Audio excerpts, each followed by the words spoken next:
As we told before, and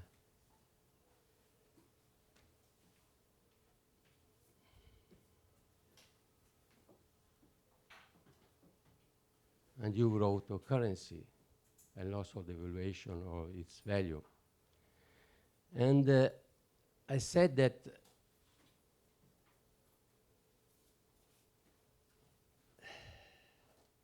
alternative currency, which develop as nominative credit, can avoid this kind of problem, but they raise some other problems. Clearing house scam or time bankings, they don't generate currency, they over-generate too much currency. But how many they raise other problems? For example, clearing house system, they have not a proper system of measure. They link to the official currency. And they don't consider probably long-term credit. And then they don't fix adequate, and then you can read probably better than I say. Time banks are able to tackle such problem, but they encounter a serious limit in their ability to become widespread, mainly due to rigidity of their exchange principle. You know about this because literature considers such aspect. And they get difficulty with converting cost sustaining in official money into time units. It's not enough consider that there are some experience that can help us to solve this problem, these two kinds of problem. And the reference to an average social value of labor time is one of these aspects. And the second, that we have to distinguish between the need for stable measurement of credit value and for expressive variation in the exchange value. For example, Fourier-Kipou system make this distinction. We have a system of measurement, as I told before, that is stable over time units. But the exchange value of activity varies. 1 hour can be registered as 20 minutes, another hour can be registered as 2 hours. If the labor activity is more hard, fatiguing, or things like this. 13 minutes, I saw 7 minutes. I started this time. But if you don't want to allow for the discussion time, then you have 13 long minutes. No, only 20, not more than 20. Okay. I finish. And so we can go to the, I think this issue are important also to face environmental crisis, to give a value to natural resources. And this is the main issue, the final part. And if we think about our relation with the planet, we cannot use monetary system based on currency imbued with intrinsic and personal value power. Because such system count externality of environment and cost has increased in monetary wealth. And the responsibilization. I think that we can apply time bank schemes also to relation with the planet, with nature.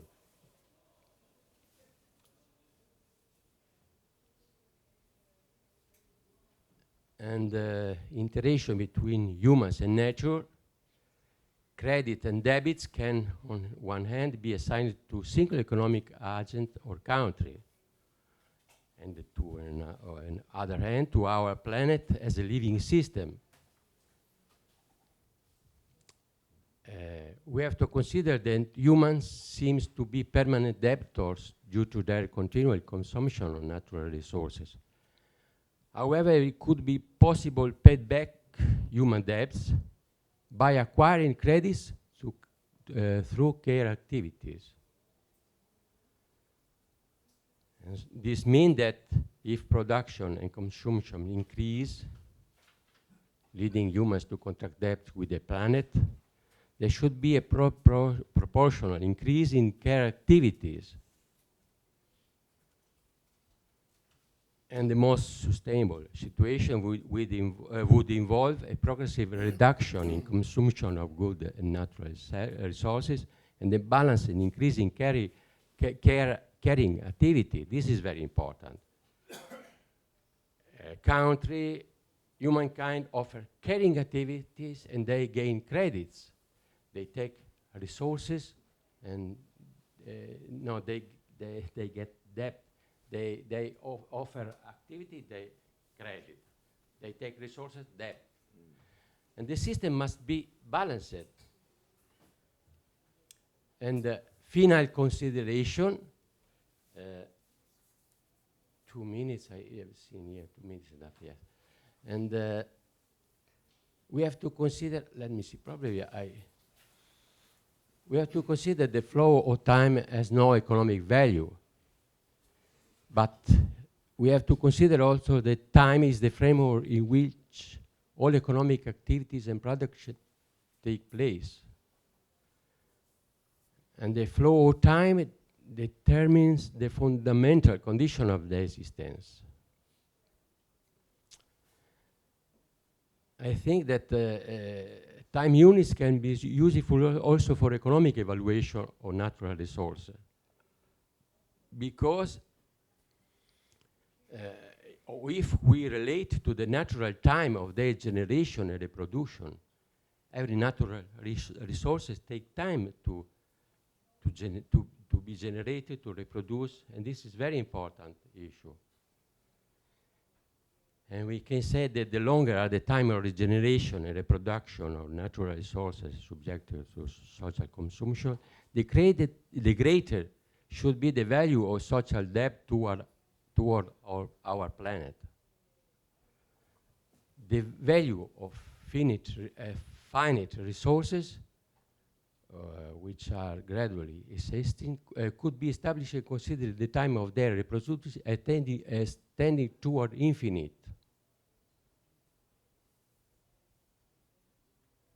And when time for regeneration of some natural resources tend to infinite, this would result in basically infinite or huge economic value.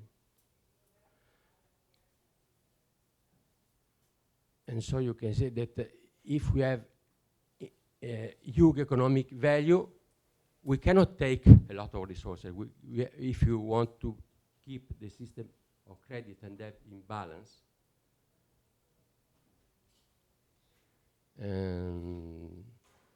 this could make the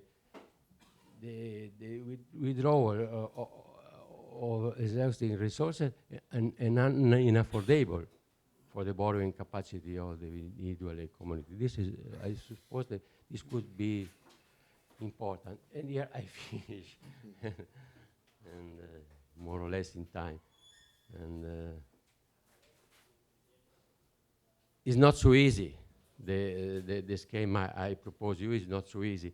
But there are many structural conditions that can sustain this approach.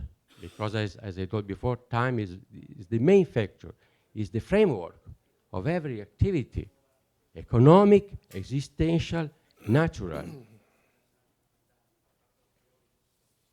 And of course, any decision on the use and consumption of natural resources remains within the ethical domain, and it inevitably is subject to conflict between different visions and different, as shown in Martinez Allais and many other persons. Anyway, however, yes, all the matter could shift from demonstration of military force and economic power, today prevalent, to the dimension of a more rational, equitable assessment of the formation of economic value. That is the issue of my presentation. Okay. And this could be important also for alternative currency. I believe in grassroots movement. I was born in the 70s in this movement, but we have not to be fetishists of the grassroots movement. We have to adopt a systemic perspective. We have to face the problem, and the problems are not for small group, are for the planet, are for relation. What could be the link? I suppose the time, not labor time, the time units, the natural times could help us to face the systemic problems from an individual point of view. Okay, I finished. Thanks for thank your you passion. for your fundamental philosophy. I apologize for my English, but maybe if I am calm, I can speak a little better. But are there any questions for Maurizio? Actually, there is not a question, but I would like to add something because I just see the demonstration of military force and economic power. What we have in hand with complementary currencies is, of course, that. Era lì, era esattamente lì. Esattamente là. Not to conclude. It's because there exists a military economy. So like this, we give them no strength and no power to influence economic activity. You're supposed to speak on this, otherwise it will not be recorded. Oh, I see. I just see demonstration of military force and economic power. It is often forgotten that the military economy has a lot of influence of our currency. And when you look at the US dollar, which is actually dominated by the military force or the military economy. So with complementary currencies, we take out this power out of the economy and really focus on